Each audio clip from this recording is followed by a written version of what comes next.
पूरे छत्तीसगढ़ की आर्य धार्मिक भावना को देखकर मेरा मन बहुत प्रसन्न होता है, प्रफुल्लित होता है। इस प्रकार का धार्मिक वातावरण अगर पूरे देश में बना रहे तो मुझे लगता है कहीं थाने पुलिस की जरूरत नहीं पड़ेगी। और यही मनुष्य जीवन की गरिमा है।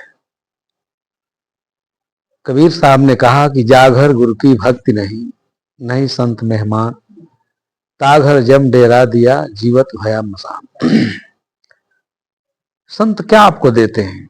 हम लोग कोई रुपया पैसा कोई भौतिक वस्तु देते नहीं, लेकिन विचार देते हैं। और संतों के विचारों को जो जीवन धारण करके जीवन जीता है वही श्लोक में देवता है। गोस्वामी जी ने भी कहा है, तुलसी महिमा संत की सस्हु ते अनुमान, तुलसी कोट तपन हरे जो कोई धारे कान। जितना भी संतों की वाणी है, आप सभी लोग जानते हैं कि भारतीय सभ्यता को इस ऊंचाई तक ले जाने में ये ऋषि मुनियों का देश है। आज हम लोग थोड़ा उनसे विरत हो गए हैं, इसलिए अनेक समस्याओं को हमने निमंत्रण दिया है और घर का वातावरण विषाक्त हुआ है। हम लोग एक दूसरे का आदर करना भूल गए, सत्कार करना भूल गए। ये कौन सिखाता है? ये संत सिखाते हैं। स्वर्ग की चर्चा हुई, स्वर्ग कहाँ है? जहां आपस में स्नेह है, प्रेम है, एक दूसरे का आदर है, सत्कार है, सम्मान है, तभी तो हम आदर्श जीवन जी सकते हैं। ये कौन सिखाएगा? कबीर साहब बहुत अद्भुत वचन कहते हैं और हमारे लिए वो अमृत के समान है। जिस घर में संत नहीं जाते हैं, जहां धर्म की चर्चा नहीं होती, उस घर का जो वातावरण है आप देख करके आश्चर्य में पड़ जाएंगे। तो जहां संत जाते हैं वहां आपको संस्कार देते हैं। ये कितना सुंदर घर है हम लोग बनाए हैं, लेकिन इसमें संस्कारवान लोग न रहे तब कलह। हम लोग तो जाते हैं घरों में, बहू रानी समय से चाय नहीं बना पाती है, दादाजी पेंशन पाते हैं, उनको चाय नहीं मिलती है। कितना संस्कार गिरा हुआ, क्योंकि वहां संत नहीं जाते हैं। जहां संत जाते हैं वही स्वर्ग है, क्योंकि वो खुद सुसभ्य हैं, सुसंस्कृत हैं, एकदम शांति के साक्षात प्रतिमूर्ति हैं। जो उनके पावन सानिध्य में बैठता है, जो उनके वचनों को सुनता है, उसका मन, मस्तिष्क, हृदय सब पवित्र हो जाता है। वो पवित्र भावों में जीने लगता है। भक्ति और है क्या? आज तो आप लोग मान लें कि भक्ति शंकर जी को जल चढ़ाना, मंदिर जाना, ये भक्ति नहीं है। भक्ति अपने कर्तव्य पथ पर पूरी निष्ठा, ईमानदारी और नैतिकता से लगना है। यही भक्ति है। सब लोग अगर अपने कर्तव्य का पालन करें तो समाज में वैसे सुख, शांति, समृद्धि सबका चरण चूमेगी। और यह शिक्षा केवल संत देते हैं। इसलिए इस देश में संतों की बहुत बड़ी महिमा है।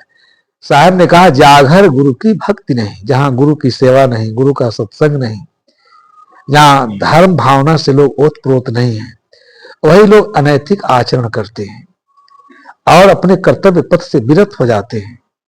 तब उस घर में कलह, ईर्ष्या, राग, द्वेष सब कुछ हो जाता है। इसलिए गुरु भक्ति का मतलब है, हम लोगों के आने का अर्थ है कि आप लोगों में सुंदर सामंजस्य हो, सौहार्दपूर्ण वातावरण हो, सब में स्नेह प्रेम हो, सब लोग सुखपूर्वक जिए। एक संस्कार, खोटा संस्कार आता है और सब कुछ क्षण मात्र में बिगड़ जाता है। इसलिए आदमी, हमको ये संत लोग सचेष्ट करते हैं, कर्तव्य पथ पर आरूढ़ करते हैं, और वही मनुष्य जीवन पाने की सफलता है, सार्थकता है। गुरु भक्ति यानी गुरु की सेवा। गुरु भक्ति क्या है? गुरु के वचनों में निष्ठा रखना, श्रद्धा रखना, उसी के अनुरूप जीवन जीना। तो कोई गुरु गलत शिक्षा तो देगा नहीं। गुरु मनुष्य को मनुष्य बनाता है, देवता बनाता है, और आध्यात्म के पथ पर आरूढ़ करके उसको कहां पहुंचा देता है, बहुत ऊंचाई पर।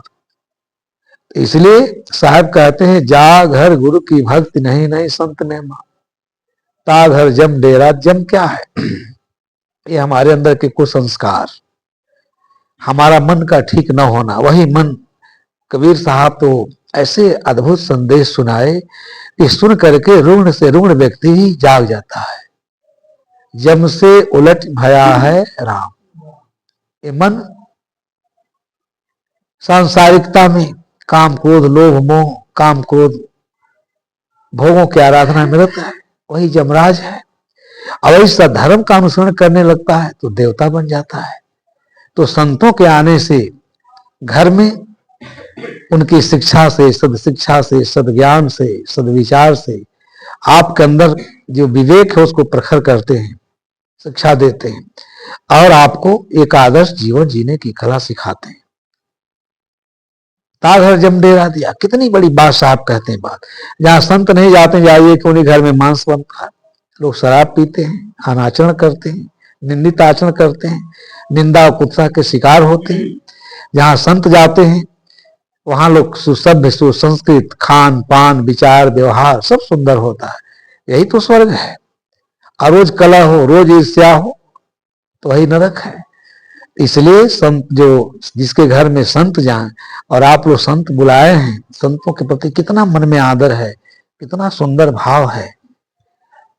इस भाव में ही रहना चाहिए। हम लोग नहीं है तो आप घर में माता पिता है, बड़े बुजुर्ग हैं, उनका सेवा करिए, उनका आदर करिए। तो जब यहाँ अच्छे संस्कार जब हम ग्रहण नहीं करते हैं तो हमारा जीवन अपवित्र हो जाता है, दृष्टि अपवित्र हो जाती है, हम लोग निंदा के पात्र होते हैं और मानवीय गरिमा और गौरव को खो देते हैं। आप जानते हैं कि मनुष्य से सारे जगत को अपेक्षा है, आशा है। हमारा जीवन जितना सुंदर होगा, जितना हम चरित्रवान होंगे, उतना हम तो सुखी रहेंगे ही, दूसरे लोग भी हमसे सुख की अनुभूति करेंगे। इसलिए संतों के बातों में, उनके उपदेशों में श्रद्धा रखनी चाहिए। कई बार मैं एक दृष्टांत सुना देता हूं, थोड़ा समय है, आप लोग बैठे हैं, कि एक घर में बड़ी, गोस्वामी लिखते हैं, जहां सुमति तहां संपत और जहां कुमति तहां विपत निधाना। संत केवल सद्बुद्धि देते हैं, वही सबसे बड़ा धन है। अगर बुद्धि दूषित हो गई तो वहां नरक निर्मित होने में क्षण मात्र का काम है। तो 4 भाई थे, बहुत स्नेह प्रेम था उनमें, और चारों जो देवरानी जेठानी थी उनमें भी अपार स्नेह था, भाइयों में भी था। पिताजी का रोज आरती करते थे, बैठ के शाम को कुछ 2-4 बात शास्त्रों की चर्चा होती थी, 10 मिनट होती थी। फिर सब भाई एक साथ भोजन करते थे, खूब भौतिक उन्नत कर रहे थे। उनके भक्ति भावना का सुगंध चारों तरफ दिगंतर में फैल रहा था।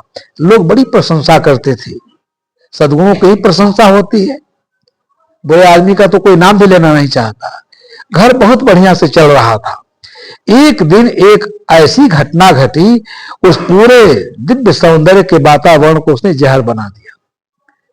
लोग काम धंधा से आए थे, आपस में चर्चा कर रहे थे, रुपए पैसे का लेन देन, हिसाब किताब। भोजन तैयार हो गया तो लोगों ने घर से कहा कि चलो भाई सब लोग बैठ के भोजन कर लो, पिताजी की आरती कर लो। बच्चे सो रहे हैं। उन लोगों ने कहा देखो आज हम लोग हिसाब किताब में व्यस्त हैं, बाद में हम लोग पिताजी की आरती करेंगे, बच्चों को खिला दो और भोजन करेंगे। कुछ हिसाब किताब हम लोगों के समझ में नहीं आ रहा, घाटा मुनाफा हुआ है, लोक व्यवहार में तो लगा हुआ है। अब भोजन करेंगे, बच्चों को बैठा दिया गया। छोटी जो बहू थी घर में, वो सब बच्चों को भोजन परस दी। जो बड़ी बहू थी उन्हीं के हाथ में दूध दही घी सब रहता है, जो गार्जियन है। तो जब सब परस दी तो दूध परसने चली बड़ी बहू। गई तो कह रही है कि अपने बच्चे को, थोड़ा उसका बच्चा कमजोर दिमाग का था, बच्चा तो निर्मल हृदय का है, यहां नहीं यहां बैठ गया है। अब दूध लेके चली तो कहते अरे पपुआ बहुत बैठा है, यहां कहते हैं वहां बैठ जा, चल यहां बैठ, हराम खोर कहीं के नालायक कहीं। तो छोटी बहू सोची बात क्या है, सबको मैं भोजन परस दी, क्यों जीजी क्यों इतना नाराज हो रही है अपने बच्चे को लेकर। तो पीछे जो है हमारे यहाँ मिट्टी का डेहरी होता है, उसको कहते, इसमें अनाज रखा जाता है, पहले आपके यहाँ भी बनता होगा। पीछे छिप गई वो, कहीं देखे क्या बात है। तो क्या कहीं दूध लेके चली तो जो मलाई था ऊपर का ऐसे ऐसे कलछुल से फेरने लगी, अब पप्पू जब आया उसके पास तो सारा मलाई उसी कटोरे में गिरा दी। इसलिए विचार विचार आपका इतना स्वच्छ होगा, निर्मल होगा, ध्येय दृष्टिकोण, वही सब स्वर्ग है। क्षणिक लाभ के लिए हम लोग सब कुछ खो देते हैं। अब इतना देख करके वो इतना कस के चिल्लाई छोटी, कही अरे हमारे बच्चों को इनका विचार जब इतना बड़ा मलाई पर घट गया तो सारा ताला कुंजी चाबी धन दौलत इन्हीं के हाथ में है, अब घर नहीं चलेगा। हमारे बच्चों को अपना मानते ही नहीं है, सब मलाई अपने बच्चे की थाली में गिरा दी। इतना झगड़ा झांसा हुआ, सब समझाते रह गए, सब समझाते रह गए, अंत में उसी रात घर पूरा बट गया, सब के सब अलग हो गए। ये तो दृष्टांत है। ये संत के आने से हमारी भावनाएं, विचार, ये सब पवित्र होता है, शिक्षा देते हैं। और यही सब स्वर्ग के साधन है, यही सब स्वर्ग की अनुभूति है।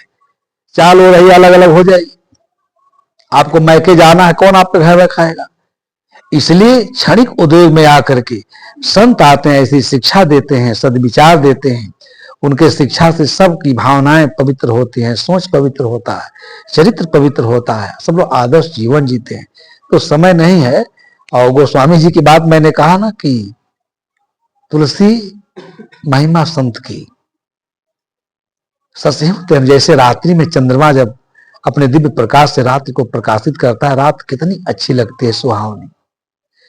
ऐसे ही इस संत की वाणी हमारे उद्योग जीवन में शीतलता प्रदान करती है। काम क्रोध विकारों में जलते हुए प्राणी जब संत वचन सुनते हैं तो उनका मन आह्लादित हो जाता है। कैसे है वो?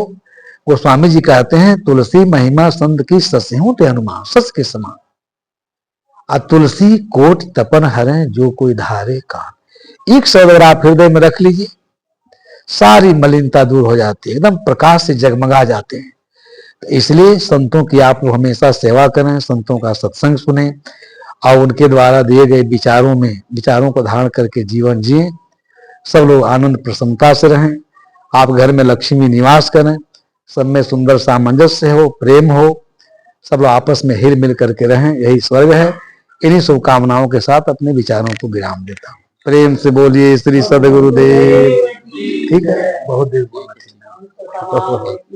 ये तो ऐसे घर है, वो बांटा तुम बांटा लिए भाई लोग अलग हो जाते हैं, बांटा लेने की तैयार नहीं है, कई बार बांटा लेने के लिए बुलाया। अच्छी बात है, अच्छा घर है।